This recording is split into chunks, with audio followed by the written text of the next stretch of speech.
What's good, you guys? As the title suggests, this is the right way to do the ab wheel. I'm gonna go over common mistakes and what you need to be doing in order to do it right.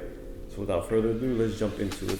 All right, so first thing is first, make sure we have a soft surface to rest our knees on and an ab wheel so we can actually do the damn exercise. But before that, even before that, we need to understand what a posterior pelvic tilt is. I know it's a big ass word, it's a scary word. I'm gonna break it down for you real nice and simple. This is all a posterior pelvic tilt is. We're in this position, you tuck the butt under, squeeze the glutes, abs are squeezed. It's really that simple. Anterior pelvic tilt, we throwing it back. Posterior pelvic tilt, we out here clapping cheeks. Be out here clapping cheeks. Easy to remember when you think about it that way. So an exercise we can do to practice is the cat-cow. Super easy, right? We'll go into this position. What not to do? Position we need to hold. Don't do that. Clapping cheeks. Easy to remember. And we also want to make sure we have something called protraction in our shoulder. Again, scary word. All that really means is separating your shoulder blades by pushing the arm forward. See how my elbow, everything is straight? Only movement is coming from my shoulder. So essentially like punching with a stiff arm, right? Shoulder blades are together. Protract, separate. All right, so let's do those two things. Protract the shoulders. You're gonna tuck the hips under, squeeze. Maintain this hollow body position as we go down. And at about right here, initiate. Coming back up with the abs. Arms are gonna follow through. It's one thing that really grinds my gears. People say, don't use your arms at all during this exercise. That's foolish. That's a load of BS.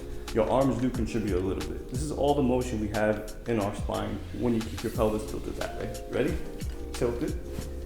And my arms are straight. It's about right here. Arms are gonna follow through a bit of the way. Your arms are gonna use a little bit. Just wanna throw that out there, okay? So now, two common mistakes that I see all the time, and I'm sure all you guys see. People do their interpretation of this.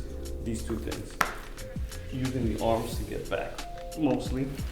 Right. So that makes it super easy, you're not getting the benefit. Or you're in this position and you throw your butt back like that. Both of them defeat the purpose of this actual exercise.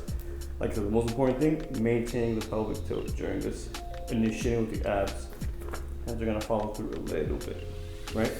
I'll show you a few clean reps, okay? Push out, tuck the butt under, keep that.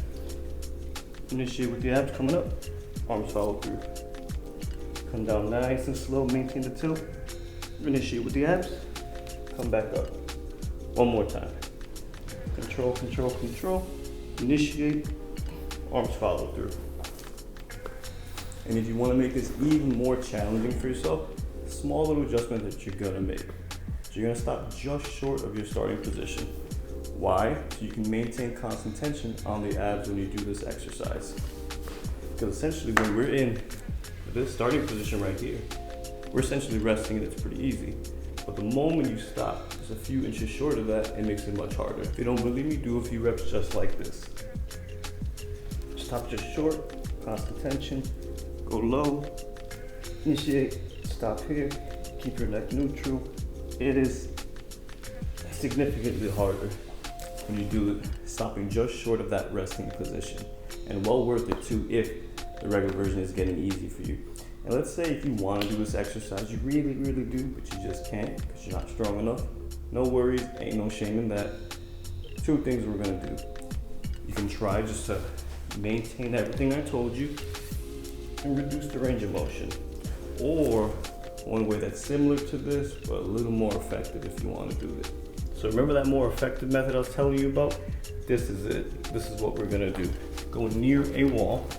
Again, padded surface. Maintain that starting position. Shoulders push forward, tuck the butt under. Don't worry, your head isn't gonna hit the wall unless you got really short arms. In that case, wear a helmet or just risk it for the biscuit. All right, so we're maintaining these positions. Control coming out. The wall's gonna stop it no matter what, you won't get hurt. But what's cool about this is you can maintain this position. Remember I said initiate with the abs? Could be a little tricky for some people. This teaches you to do that. Okay, I hear you. How can you practice something you don't know how to initiate? Well, I'm going to show you right now. So all we're gonna do a bit of a crunch. I know you're lost in the sauce, but it's all right. I'm gonna find you. So we're gonna flatten that back. You're gonna squeeze the glutes. Arms are gonna be nice and straight.